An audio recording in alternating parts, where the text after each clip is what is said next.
Every single day that we wake up, we have been gifted the opportunity of choice.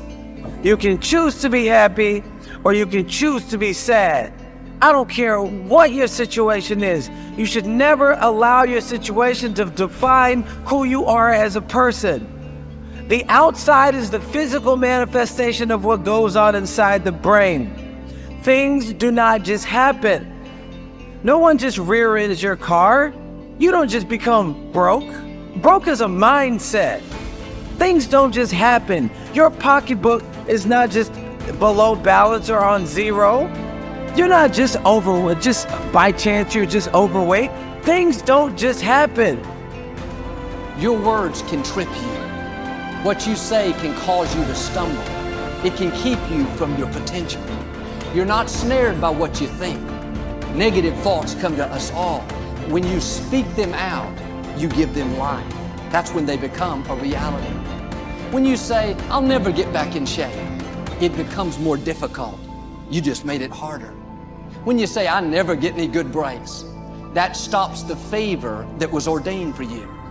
If you say, I'm not that talented, I don't have a good personality, that is setting the limits for your life. That is calling in mediocrity. So the recognition that negative thinking and unhappy states actually do nothing to change anything. If anything, they make it worse. So if there's enough awareness and you can suddenly look at that, and then you can ask yourself from the deeper perspective of awareness, do I want to continue to think these thoughts? Is that helpful or good? Do I really want that? Ask yourself, what is my limiting step? What is the one factor that determines the speed at which I achieve my goal, or whether I achieve it at all?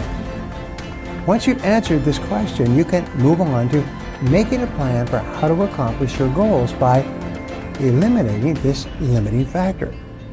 Your ability to identify your limiting step is one of the best demonstrations of your intelligence, and your capacity to eliminate this limiting step is one of the best demonstrations of your overall competence in achieving anything you want. It's our thoughts that are manifesting this world. Now you could say that's a spiritual thing, and now I say not only is it spiritual, now it is fundamental basic science of the universe. And it says then the thoughts are creative. Well, if the thoughts are creative, then who is having the thought? And you start to realize I'm having the thought. Well, then the truth is simple. As Richard Conn Henry said, you are creating this world with your mental activity and your spirituality combined. And then all of a sudden it says, well, then if I'm creating the world, then my original belief that when things didn't go right, I was a victim. The universe wasn't supporting me. You know, it's like, oh, I try so hard and the universe is not giving me things. It turns 180 degrees around. And it basically says this: we are creating this world. And then I say your mind is creating this world. Although you cannot change conditions or circumstance, you don't have to let them control you. We can't control what's going on outside, but we can control what's going on inside. You know, and unfortunately, I don't think many of us have been raised to really understand that. And it's a lack of understanding that's causing all our problems. We are the only creature on the planet that's totally disoriented in our environment. All the little squirrels, the birds, all the animals are completely at home in their environment. They blend in. You and I are totally disoriented in our environment. We've been given the mental faculties to create our own environment. However, we go right through school and we've never learned that. We have higher faculties, and the average person has no knowledge of how to operate with them, how to develop them. We have perception, the will, reason, imagination, memory, and intuition. Now, those mental faculties, they're not just words, they're actually mental faculties that we can use to take control over our world and to create the environment that we want. But unfortunately, we grow up, we don't know that. We've been raised to live through by what we see, hear, smell, taste, and touch, our physical senses. And we've been raised to be controlled by what's going on outside. As little kids, will you listen to what I'm telling you? Will you look at this? And so it's all outside. We get our report card, and that tells us what kind of student we are. But it really tells us where our mind was at for a few minutes 3 weeks ago. Got nothing to do with who we are. So I think we're raised in ignorance, actually. There's a very small percentage of the population that have a reasonably clear understanding of who they are and what they're capable of doing. But the ones that do are in the minority. People think that the purpose of memory is to remember the past. And that's not the purpose of memory. The purpose of memory is to extract out from the past lessons to structure the future. And that's the purpose of personal memory.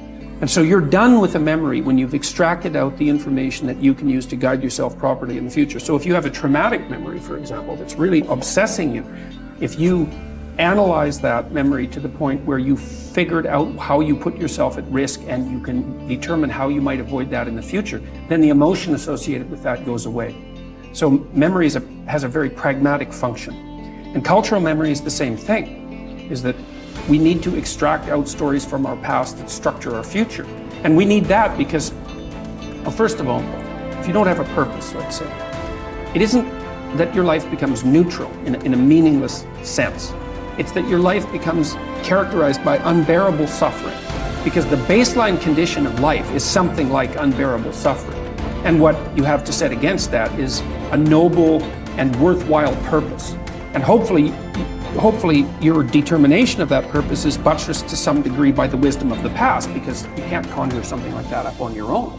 And if you provide people with nobility of purpose, then they can tolerate the suffering of existence without becoming entirely corrupted by it.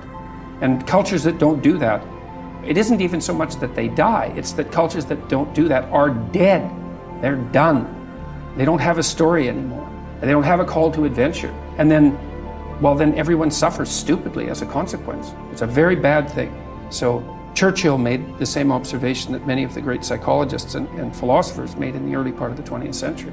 It's like, bring the story forward and propagate it and make it the most noble possible story. And then you motivate people to transcend themselves, which they need to do. So yes, he's exactly right in his diagnosis. In order for us to become abundant, we have to overcome the old personality. And that's 95% of who we are, right? Yes. So then, the side effect of the beginning of this process is a lot of discomfort. It is a lot of discomfort because you're stepping outside the known into the unknown, and now you can't predict. It's scary. No, It's you'd fearful. rather hold on to your lack. The pain, the and suffering. Rather tell the story of that. At least it makes you feel something that's familiar. Mm-hmm. When you step outside and you're saying, I'm not going to complain about money any longer. I'm not going to complain about I don't have any. I'm not going to judge other people who do. I'm not going to say I can. I'm not worthy. It's never going to work. All those things got to go. I'm not going to feel lack. I'm not going to feel unworthy. I'm not going to feel separation. I'm not going to feel resentment. These are the things that are keeping my reality the same. Now it's no longer about abundance, about who you become. Mm-hmm. The most successful people are long-term thinkers. They look into the future as far as they can to determine the kind of people they want to become and the goals they want to achieve. They then come back to the present and determine the things that they will have to do or not do to achieve their desired futures. This practice of long-term thinking applies to work, career, marriage, relationships, money, and personal conduct. Successful people make sure that everything they do in the short term is consistent with where they want to end up in the long term. They practice self-discipline at all times.